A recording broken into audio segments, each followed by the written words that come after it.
الحمدللہ رب العالمین والصلاة والسلام علی سید المرسلین اما بعد فاعوذ باللہ من الشیطان الرجیم بسم اللہ الرحمن الرحیم۔ روحانی وظائف چینل کی جانب سے تمام معزز ناظرین کو السلام علیکم۔ روحانی وظائف چینل لایا آپ کے لیے ایک بہت ہی خاص ترین وظیفہ، روحانی وظائف کے معزز ترین ناظرین کے لیے ایک ایسا وظیفہ جو رزق کی تنگی کو دور کر دے، آپ کے گھر میں رزق کی برسات کر دے، آپ کو قرض داریوں سے نکال دے، آپ کی تمام پریشانیوں کو ختم کر دے۔ اور ایسا وظیفہ کہ آپ نے اگر کاروبار ابھی شروع کیا ہے تو آپ اگر اس عمل کو کر لیں تو اس سے کاروبار آپ کا بڑھنا شروع ہو جائے گا۔ اگر آپ کے گھر میں رزق کی برکت نہیں ہے، رزق کی بہت زیادہ تنگی ہے، تو آپ اس عمل کو کریں، انشاءاللہ آپ کے گھر سے رزق کی تنگی ختم ہو جائے گی۔ ادھر سے پیسے آتے ہیں اور ادھر سے چلے جاتے ہیں، آپ کو پتہ بھی نہیں چلتا۔ تنخواہ ملتی ہے، مہینے کی سیلری ملتی ہے، لیکن آپ کے پاس رکتی نہیں، آپ کے مال میں برکت نہیں۔ ابھی آپ گھر کی تمام چیزیں لے بھی نہیں پاتے کہ آپ کی ساری تنخواہ ختم ہو جاتی ہے، تو آپ سمجھ جائیں کہ رزق میں بے برکتی ہے۔ تو رزق میں برکت آنے کے لیے، لانے کے لیے آپ کو اس عمل کو کرنا ہوگا۔ تو آج کا روحانی وظیفہ جو بہت ہی خاص ہونے والا ہے آپ کے سامنے شیئر کروں گی، اس سے پہلے میں اپنے تمام اور نئے آنے والے ویور سے گزارش کرتی ہوں جو ابھی ہمارے چینل پر نئے آئے ہیں کہ ہمارا چینل روحانی وظائف کو ضرور سبسکرائب کر لیں اور ساتھ دیے بیل آئیکن کا بٹن بھی پریس کریں تاکہ ہر آنے والی نئی ویڈیو سب سے پہلے آپ تک پہنچ سکے۔ فرمان مصطفیٰ صلی اللہ علیہ وآلہ وسلم ہے، جس نے مجھ پر ایک مرتبہ درود پاک پڑھا، اللہ اس پر 10 رحمتیں بھیجتا ہے اور اس کے نامہ اعمال میں 10 نیکیاں لکھ دیتا ہے۔ پیارے آقا علیہ الصلوۃ والسلام کے اس فرمان کے مطابق کثرت سے درود پاک پڑھیں اور اللہ کے رزق پر قناعت اختیار کریں۔ اللہ تبارک و تعالی نے آپ کو جو کچھ عطا فرمایا ہے اس میں صبر سے کام لیں۔ قناعت دل سے دنیا کی محبت کو ختم کر دیتی ہے، جبکہ خواہشات کی پیروی کرنے والی دنیا کی محبت میں گرفتار ہوتے چلے جاتے ہیں اور ایک وقت پر دنیا کو ہی سب کچھ سمجھ بیٹھتے ہیں۔ لہٰذا ایسا نہیں، اگر آپ اللہ تبارک و تعالیٰ کی پیروی کریں گے، دنیا کی پیروی چھوڑ دیں گے، کثرت کے ساتھ عبادات کریں گے تو اللہ پاک آپ کی تمام مشکلات کو حل کر دے گا۔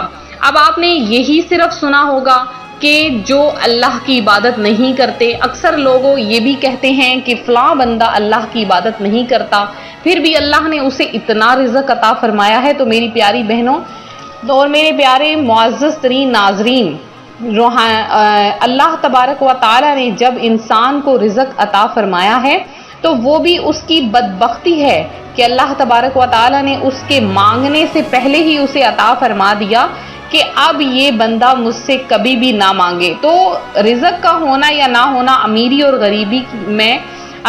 غریبی کی بھی علامت نہیں اور نہ ہی نیک اور بد ہونے کی علامت ہے۔ اللہ تبارک و تعالیٰ کے ایسے نیک بندے بھی دیکھے ہیں جو اللہ کی کثرت کے ساتھ عبادت بھی کرتے ہیں اور اللہ تبارک و تعالیٰ نے انہیں کروڑوں کا مالک بنایا ہے اور اپنے اس رزق سے وہ غریبوں محتاجوں کی بھی مدد کرتے ہیں۔ لہٰذا جو اللہ تبارک و تعالیٰ کی راہ میں لگ جاتا ہے، اللہ تعالیٰ اسے عطا فرمانا شروع ہو جاتا ہے۔ تو توکل کیجئے اللہ کی ذات پر کہ جو انسان کے اخلاق کو بہترین بنا دیتی ہے، اور توکل کا قناعت کا آپس میں گہرا ترین کنیکشن ہے، گہرا ترین تعلق ہے کہ اس سے اللہ تبارک و تعالیٰ پر مکمل طور پر بھروسہ کیا جائے اور اللہ کی ذات سے مانگا جائے۔ مروی ہے ایک بہت نیک آدمی آبادی سے کنارہ کشی کر کے پہاڑ کے دامن میں بیٹھ گیا اور کہنے لگا، جب تک اللہ پاک مجھے میرا رزق نہ دے گا میں کسی سے کچھ نہیں مانگوں گا۔ ایک ہفتہ گزر گیا اور رزق نہ آیا۔ جب مرنے کے قریب ہو گیا تو بارگاہ الہی میں عرض گزار ہوا، اے میرے رب، تو نے مجھے پیدا کیا ہے، لہٰذا میری تقدیر میں لکھا ہوا رزق مجھے عطا کر دے ورنہ میری روح قبض کر لے۔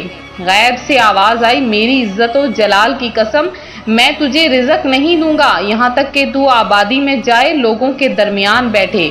وہ نیک شخص آبادی میں گیا اور بیٹھ گیا کوئی کھانا لے کر آیا تو کوئی پانی لایا، اس نے خوب کھایا اور پیا، لیکن دل میں شک پیدا ہو گیا تو غیب سے آواز آئی، کیا تو اپنی دنیا زہد سے میرا طریقہ بدل دینا چاہتا ہے؟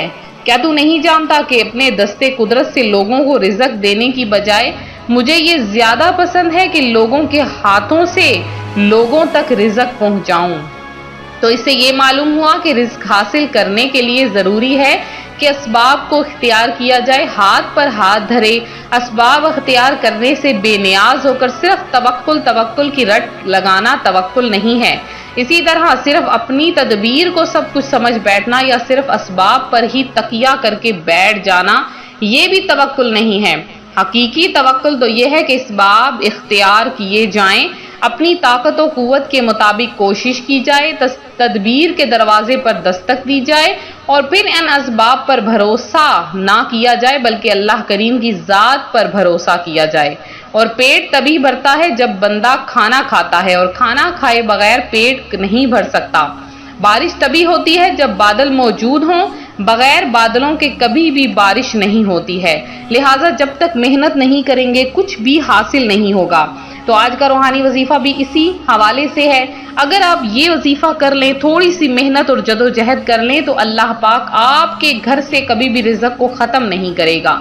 آپ نے کرنا کیا ہے کہ آپ نے سب سے پہلے وضو کر لینا ہے۔ وضو کرنے کے بعد، اور یہ وظیفہ آپ نے صرف جب فجر کی اذان ہوتی ہے، فجر کی اذان سے تھوڑی دیر پہلے جب اندھیرا ہوتا ہے اس وقت آپ اس عمل کو کر سکتے ہیں۔ تو آپ نے اندھیرے میں اس عمل کو کرنا ہے، فجر کی نماز سے پہلے، اذان سے پہلے، یا فجر کی جب اذانیں ہو رہی ہوں تب بھی اندھیرا ہوتا ہے۔ آپ نے وضو کر لینا ہے اچھی طرح سے، اور اس کے بعد آپ نے گھر کی دیوار جو بالکل آپ کے دروازے کے سامنے ہو، مین گیٹ کے بالکل سامنے دیوار ہو، چاہے کمرے کی ہو، چاہے برآمدے کی ہو، صحن کی ہو، آپ نے اس دیوار پر انگلی کے ساتھ سب سے پہلے آپ نے بسم اللہ الرحمن الرحیم اوپر لکھنا ہے۔ پھر آپ نے لکھنا ہے یا اللہ یا رزاق، یا اللہ یا رزاق، یہ آپ نے 3 مرتبہ انگلی کے ساتھ ایسے بالکل لائن میں لکھنا ہے۔ اور اس کے نیچے آپ نے لکھنا ہے کہ اردو میں آپ لکھ سکتے ہیں، آپ نے لکھنا ہے یا باری تعالیٰ مجھے رزق عطا فرما۔ یہ آپ نے مکمل عمل کرنے کے بعد آپ نے نماز فجر جب ادا کرنی ہے تو نماز فجر میں آپ نے دعا مانگنی ہے، یا باری تعالیٰ میں نے جو عمل کیا اس عمل سے مجھے رزق حلال عطا فرما۔ آپ کو اس عمل کی اجازت لینے کے لیے 20 بار درود پاک پڑھ کے کمنٹ میں میسج کرنا ہوگا۔ اس کے بعد آپ کو اجازت دے دی جائے گی انشاءاللہ عز و جل۔ بہت ہی جلد آپ خود بتائیں گے کہ ہمارے گھر میں دولت ہی دولت آ چکی ہے۔ تو بہت پیارا عمل ہے، آپ خود بھی اس کو کریں، آگے بھی شیئر کریں تاکہ دوسرے بہن بھائی بھی اس سے فائدہ حاصل کر سکیں، اور ویڈیو کو لائک شیئر کرنا ہرگز نہ بھولا کریں۔